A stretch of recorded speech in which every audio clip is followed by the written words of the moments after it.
कुठल्याही स्टॉकमध्ये एंट्री करताना कुठले क्रायटेरिया असले पाहिजे किंवा आपल्या विरुद्ध जे चालू आहे ते काय, कशा पद्धतीचं षडयंत्र किंवा काय चालू आहे ते आपल्याला कळायला पाहिजे.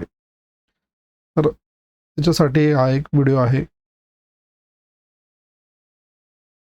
तर इथे आपल्याला काय दिसतंय, बायर्सने एंट्री घेतलेली आपल्याला दिसते या ठिकाणी. आणि या ठिकाणी वरच्या लेवलला काय दिसतंय आपल्याला, इथं सेलर्स आपल्याला ॲक्टिव्ह झालेले दिसतात. मार्केटला खाली ढकलण्याचं काम या सेलर्सने केलेलं आहे. आता याचं कन्फर्मेशन आपण कशा पद्धतीने करतो, तर इथे मार्केट खाली वळताना इथे व्हॉल्यूम बघा, व्हॉल्यूम हेवी आहे. या ठिकाणी पण सेलिंगचा सिग्नल आल्यानंतर इथे हेवी व्हॉल्यूम आहे. त्यानंतर इथं पुन्हा जशी जशी मार्केटमध्ये वाढ झाली, इथं पण ड्रॉप झालेला दिसतो आपल्याला व्हॉल्यूममध्ये. इथं ड्रॉप झालेला आहे. तर इथे काय झालेलं आहे, मार्केट तर रायझिंग आहे आणि व्हॉल्यूम आपला डाऊन आहे. त्याच्यानंतर ज्यावेळी मार्केटने इथं ब्रेकआउट देण्याचा प्रयत्न केला या ठिकाणी, तर त्यानंतर या लेवल वाढलेल्या आहेत, म्हणजे इथं व्हॉल्यूम वाढलेला आहे. त्यामुळं इथे मोठी स्पाइक आपल्याला दिसते. तर व्हॉल्यूम कन्फर्म करतं की आपला स्टॉक कुठं जाणार आहे.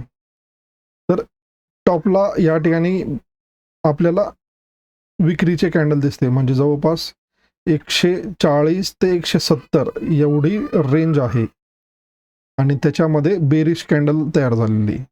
तर मोठ्या टाइम फ्रेममध्ये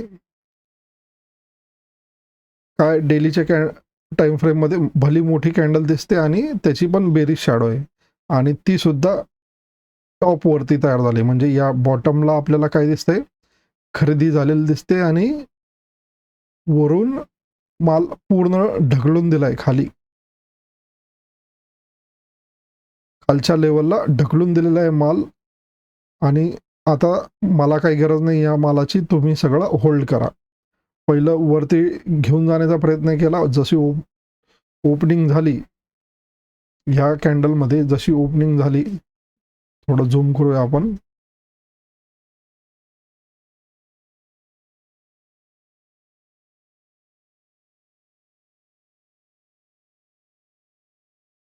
जसं झूम केलंय आपण, तर या ठिकाणी मार्केटने काहीतरी 145, 40, 46ला ओपनिंग दिली. त्याच्यानंतर मार्केटने 170 पर्यंत मुवमेंट दिली आणि त्याच दिवशी काय केलेलं आहे, सगळा माल वरून ढकलून दिलाय. आणि हे कशाने आपल्याला कन्फर्म होतंय, इथं बेरिश कॅन्डल असताना बेरिश म्हणजे अप्पर शॅडो ज्या कॅन्डलची खूप मोठी आहे, टॉपला तयार झालेली आहे आणि त्याच्यानंतर व्हॉल्यूम पण एक प्रचंड आहे त्याच्यात. प्रचंड व्हॉल्यूम आहे. जर का बघितलं आपण, तर पूर्णपणे आतापर्यंत असा व्हॉल्यूम कुठल्याच कॅन्डलला मिळालेला नाही. एकदम टॉपवरती अशा पद्धतीची भेदक कॅन्डल आपल्याला इथं दिसते. त्याच्यानंतर लगातार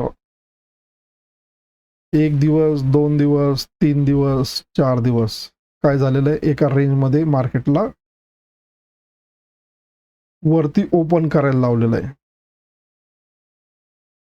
मार्केटला वरती ओपन केलेलं आहे. प्राइस खाली ढकलली जात होती. म्हणजे इथे पण मार्केटमध्ये विक्री हवी होती. लगातार 1 दिवस, 2 दिवस, 3 दिवस, 4 दिवस आणि 5 दिवस आपल्याला विक्री दिसते. विक्रीनंतर आता त्यांचं पूर्णपणे रिकामं झालेलं आहे. म्हणजे जे काही होल्डिंग होतं ते रिकामं झालेलं आहे. तर ह्या लेवल आहेत 170 पासून 133 वगैरे ह्या लेवलपर्यंत मार्केटमध्ये विक्री आली होती आणि त्याच्यानंतर मार्केट पूर्णपणे खाली ओपन झालं आणि त्याच्यानंतर आणखी खाली विक्री आली, म्हणजे ही कमजोरीची निशाणी आहे. आता कमजोरीची निशाणी आहे. आता त्यांच्याकडे माल उरलेला नाहीये, सगळं विकून मोकळे झालेत.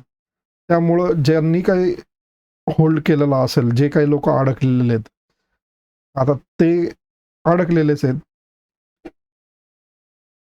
त्याच्यामध्ये काही मोठे इन्स्टिट्यूशन्स असतील काही, तर त्यांनी सावरण्याचा प्रयत्न इथं केलेला आहे. इथं ॲब्झॉर्प्शन कॅन्डल आपल्याला दिसते, म्हणजे मोठ्या विक्रीनंतर एक लॉंग लेग डोजी आपल्याला दिसते आणि त्या डोजीच्या वरती मार्केट गेलं म्हणल्यावरती आता काय, तर प्रत्येक कॅन्डलचा हाय आणि लो हे ॲज अ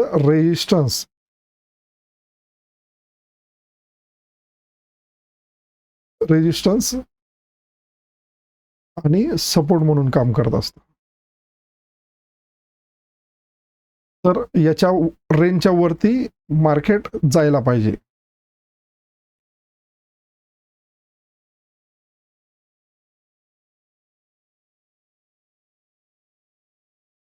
याच्या वरती या ठिकाणी गेलेलं आहे, पण इथे आपल्याला बायरची पॉवर पण कशी पाहिजे, पूर्णपणे स्ट्रॉंग होल्डिंगमध्ये पाहिजे, म्हणजे कॅन्डल पण चांगल्या पाहिजे, ताकदवर, आणि त्याचा व्हॉल्यूम पण आहे ना भयानक पाहिजे. आता इथे बघा, या दोन ठिकाणी काय झालेलं आहे, मागच्या सपोर्टला टेस्ट केल्यामुळं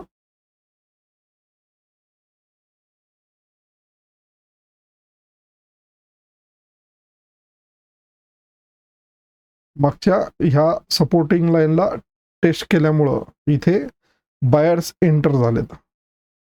फ्रेश जे काही प्रोफेशनल असतील काय, ज्यांनी या ठिकाणी वरच्या लेवलला विक्री केली असेल, त्यांनी पुन्हा एंट्री घेतली. म्हणजे ज्यांनी 170 140 पर्यंत माल ढकलून दिला होता, त्यांना आता 100च्या खाली किंवा 100च्या आसपास त्यांनी नवीन एंट्री घेतली आणि व्हॉल्यूम पण इथं आपल्याला हाय दिसतोय. मार्केट वर जाताना आता ह्या कंडिशनमध्ये इथे कोणीही खरेदी केली नव्हती, कोणीही विक्री केली नव्हती आणि मार्केटच्या ओपनिंग म्हणजे ओपनिंग नंतर तर माल ढकलला गेला होता. तर ही पूर्ण कॅन्डल म्हणजे एवढा जो सेलिंग प्रेशर इथे दिसतोय, तर दोन्ही गोष्टी इथं आपल्याला क्लिअर होतात की मार्केट तर काही लगेचच्या लगेच याच्यावरती जाणार नव्हतं.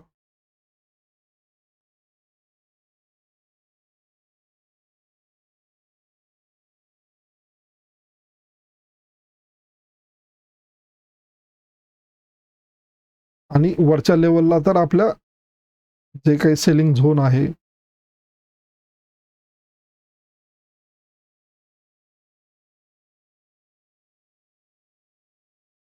या कॅन्डलची क्लोजिंग पण महत्वाची आहे.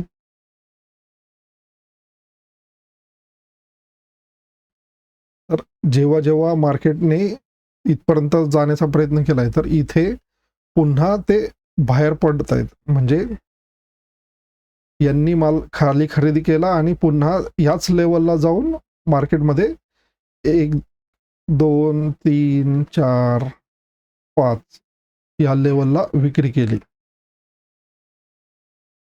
म्हणजे ते एक्झिट झालेत आणि त्याच्यानंतर पुन्हा ह्याच लेवलला नवीन एंट्री झाली, म्हणजे ते लोक पुन्हा इथे खरेदी केलेली आहे आणि मार्केटला पुन्हा याच लेवलला ढकललंय खाली किंवा ते एक्झिट झालेत. इथं बाय केलेलं आहे, इथं एक्झिट झालेत, इथं एक्झिट झालेले आहेत. पुन्हा काय उरलं सोडलेले माल असेल म्हणून त्यांनी काय केलेलं आहे, परत त्या लेवल टेस्ट केलेत आणि परत खाली ढकलून दिलं. आता काय, आता मार्केटमध्ये आपल्याला काय दिसतंय, एक रेंज तयार झाली. रेंज कुठं तयार झालेली, तर ह्या ट्रेडिंग रेंजच्या म्हणजे 2 लाईनींच्या मध्ये एक ट्रेडिंग रेंज तयार झाली.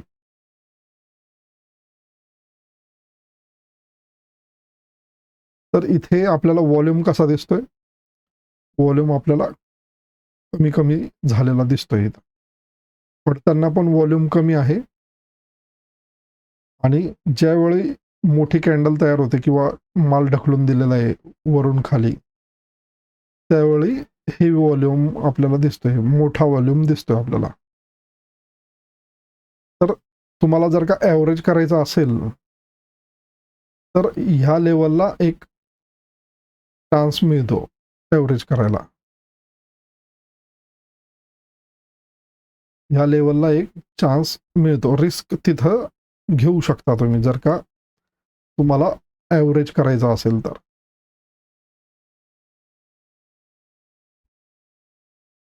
आणि तुम्हाला प्राईस वरती जाताना कुठल्या कुठल्या लेवल्सला सामोरं जायला लागेल, तर या ठिकाणी कुठलीही खरेदी झाली नव्हती आणि त्याच लेवलला काय झालेलं आहे, इथे विक्री आली होती. जर का पाहिलं आपण, मार्केट पुन्हा वरती गेल्यानंतर त्याच लेवलला विक्री झाली. व्हॉल्यूम पण मोठा होता आणि त्याच्यानंतर हळूहळू खाली गेलाय. आता एंट्री कुठं घ्यायची? हे तर झालं ट्रेड कशा पद्धतीने एक्झिक्यूट करायचा. तर एंट्री कधीही ह्या पडत्या कॅन्डलवरती घ्यायची नाहीये. एंट्री कधीही ही विक्री थांबल्यानंतर आपल्याला घ्यायची आहे. आता विक्री थांबल्याचा सिग्नल काय आहे?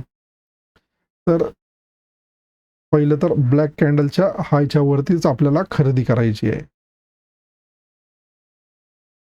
त्यानंतर व्हॉल्यूम वाढता असला पाहिजे. आता इथे बघितलं तर वाढता व्हॉल्यूम आपल्याला इथं दिसतोय. म्हणजे या ब्लॅक कॅन्डलच्या वरती खरेदी केली, ठीक आहे, क्लोजिंगची वाट बघितली, म्हणजे आपल्याला काही त्या हायच्या जवळपास भेटणार नाही असं नाहीये. दुसऱ्या दिवशी मार्केट पुन्हा त्या लेवलला येतं आणि पुन्हा वरती जातं. त्यामुळं घाबरायचं कारण नसतं. त्यामुळं अशा लेवलला तुम्ही खरेदी करू शकता. म्हणजे एक ह्या कॅन्डलच्या वरती क्लोजिंग होण्याची वाट बघायची आणि दुसऱ्या दिवशी ह्या कॅन्डलच्या क्लोजिंगला मार्केट आलं त्यावेळी खरेदी करायची. ह्या पद्धतीने ॲव्हरेज करायचं असतं. तुम्ही म्हणणार की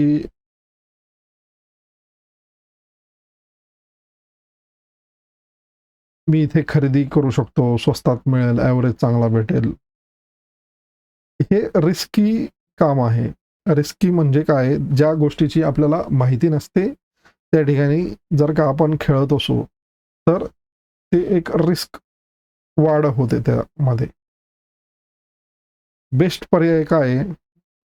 कॅल्क्युलेटेड रिस्क घेणे. नुसता रिस्क घेणे आणि कॅल्क्युलेटेड रिस्क घेणे त्याच्यामध्ये फरक असतो. जर का मार्केटला या ठिकाणी वरती जायचं नाहीये, इथून वरती जायचं नाहीये, फंडामेंटली आता रिझल्ट लागलेले आहेत, माहीत नाही कसे आहेत. आपण काही इन्व्हेस्टर नाही, आपल्याला काही मार्केटचे रिझल्ट वाचता येत नाही. तर आपल्याला फक्त एकच दिसतं, इथे बऱ्यापैकी एक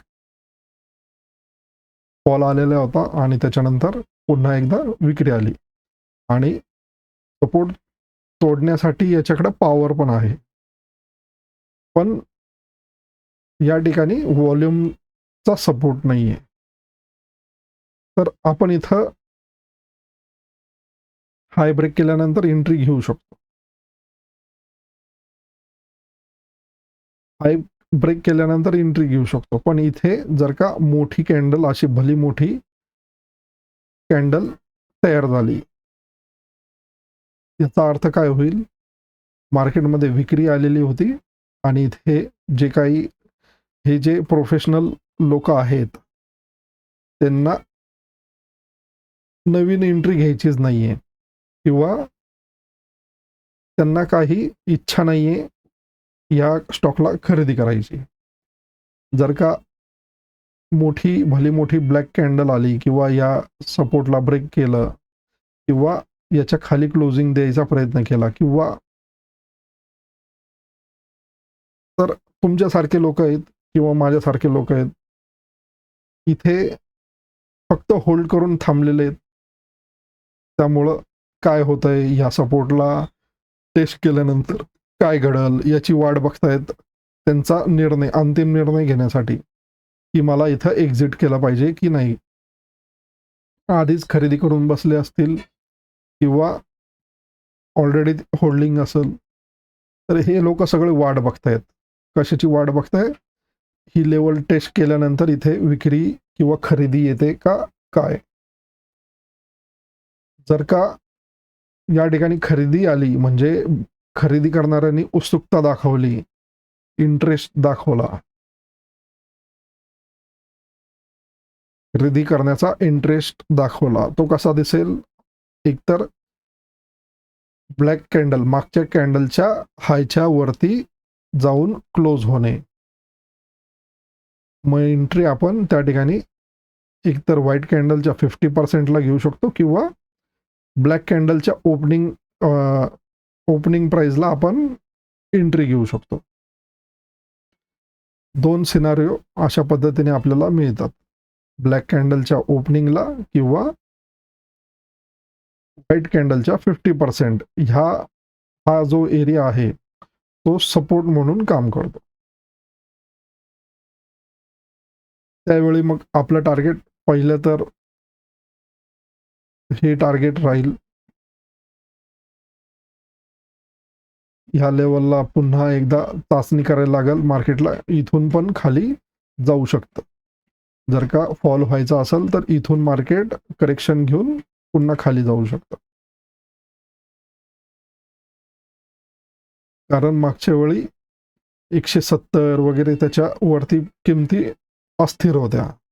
या ठिकाणी तर 150 160 ह्या लेवललाच अस्थिरता येते म्हणल्यावरती हा एक रेजिस्टन्स म्हणजे अडथळा म्हणून काम करण्याची शक्यता आहे.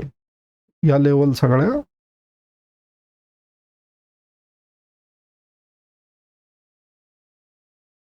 अडथळा म्हणून काम करण्याची शक्यता आहे. तर किमती कधीही या ठिकाणी एंट्री झाल्यानंतर फक्त 150 पर्यंत जाऊ शकतात. आता एवढी मोठी रिस्क घेणे आणि फक्त काही पॉइंट मिळणे आणि त्याच्यानंतर पुन्हा विक्री येऊ शकते. त्यामुळं मग अशा स्टॉकमध्ये सहसा मी एंट्री देत नाही. पण तुम्हाला जर का रिस्क घ्यायची आहे तर तुम्ही घेऊ शकता.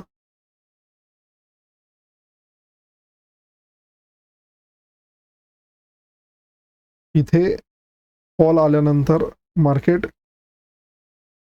आणखी विक्री येऊ शकते कारण इथं सपोर्ट नाही घेतलेला आहे आणि मग त्यावेळी मग विक्री येऊ शकते आणि तुम्हाला इथं घाबरवलं सुद्धा जाऊ शकतं.